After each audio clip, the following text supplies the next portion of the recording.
본 영상은 덱스 구조 및 자동화 전략에 대한 교육 분석 목적 콘텐츠입니다. 수익 보장을 의미하지 않으며 거래자 동매매에는 손실 위험이 있습니다. 파이오니어 여러분 반갑습니다. 여기까지 오셨다면 봇의 구조를 충분히 이해하셨을 거예요. 이제 한 발 나아갑니다. 스텔라 메인넷이에요. 실제 돈이 오가는 환경이죠. 오늘은 테스트넷과 메인넷이 무엇이 같고 무엇이 다른지, 처음 연결할 때 준비해야 할 것들, 그리고 메인넷으로 넘어가면서 처음 부딪히게 되는 트러스트 라인 함정까지 이야기할게요. 일부 구조는 똑같습니다. 스텔라 메인넷은 파이 테스트넷과 구조가 동일해요. 둘 다 스텔라 기반 블록체인이에요. 허라이전 API 구조가 같고 AMM 풀 방식이 같아요. 트랜잭션 구조, 서명 방식, 오퍼레이션 종류가 같습니다. 테스트넷에서 만든 봇 코드를 메인넷으로 옮길 때 바꿔야 하는 것은 생각보다 적어요. 첫째, 허라이전 주소를 바꿉니다. 파이 테스트넷 주소 대신 스텔라 메인넷 허라이전 주소를 써요. 둘째, 네트워크 패스프레이즈를 바꿉니다. 트랜잭션을 서명할 때 쓰는 네트워크 식별자예요. 테스트넷과 메인넷이 서로 다른 값을 씁니다. 이 값이 틀리면 트랜잭션이 처리되지 않아요. 셋째, 지갑을 바꿉니다. 테스트넷 지갑이 아니라 메인넷 지갑을 써요. 메인넷 지갑에는 실제 XLM이 있어야 수수료를 낼 수 있어요. 이 세 가지만 바꾸면 기본적으로 스텔라 메인넷에서 동작합니다. 테스트넷에서 충분히 검증한 로직이 그대로 살아있어요. 2부 무엇이 다른가요? 구조는 같지만 환경이 달라요. 첫 번째 차이는 실제 자산이에요. 테스트넷에서는 잃어도 되지만 메인넷에서는 실수 하나가 실제 손실이에요. 봇 코드에 버그가 있어도 잘못된 설정이어도 실제 돈이 나가거든요. 두 번째 차이는 경쟁이에요. 파이 테스트넷에는 차익 거래 봇이 거의 없었어요. 스텔라 메인넷에는 다른 봇들이 있어서 차익 기회가 생기면 누가 먼저 잡느냐의 경쟁이에요. 세 번째 차이는 유동성이에요. 메인넷에는 XLM, USDC, EURC처럼 실제로 거래되는 자산들이 있고 자산마다 거래량과 유동성의 깊이가 크게 달라요. 그래서 테스트넷에서 쓰던 풀 크기 기준을 그대로 가져오는 게 아니라 메인넷의 실제 유동성에 맞춰 기준을 다시 잡아야 합니다.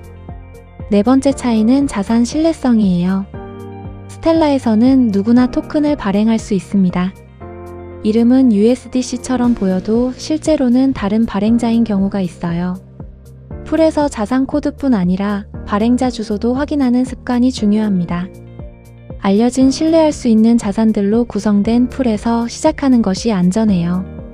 3부 처음 메인넷을 연결할 때, 메인넷으로 처음 연결할 때 권장하는 순서가 있어요.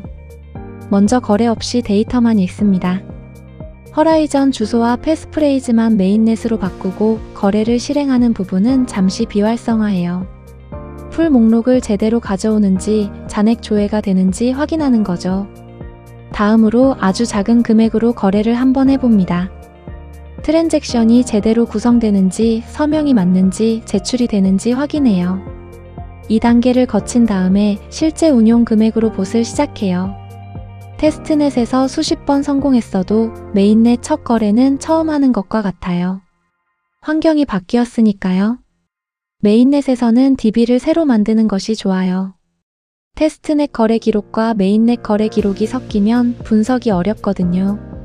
지갑도 스텔라 메인넷에서 쓸 수 있는 지갑으로 바꿔야 합니다. 저는 랍스터 지갑을 무료로 써고 있는데요. XLM과 스텔라 기반 토큰을 보내고 받고 관리할 수 있고 가격이나 거래 내역도 확인할 수 있습니다. 무엇보다 일반적인 지갑 기능은 무료로 사용할 수 있어요.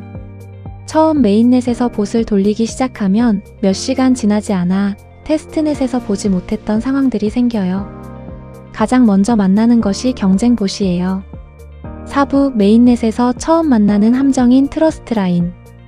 XLM을 시작과 끝으로 하는 경로에서 경쟁 봇들에게 계속 밀리다 보면 자연스럽게 다른 전략으로 넘어가게 됩니다. XLM이 아니라 다른 토큰을 시작과 끝으로 하는 차익 경로를 찾는 거예요. USDC 기준 경로를 시도해봐요. 계산상 수익이 나는 경로를 찾아서 봇이 거래를 보냈는데 실패해요. 수수료 문제도 아니고 잔액 문제도 아니에요. AI는 슬리피지 허용 한도를 높이라고 계속 조언합니다. 한참 뒤에 원인을 찾은 게 트러스트라인 문제예요. 스텔라에서 XLM은 블록체인 자체의 기본 코인인 네이티브 자산이에요. 네이티브 자산은 별도 설정 없이 누구나 보내고 받을 수 있어요.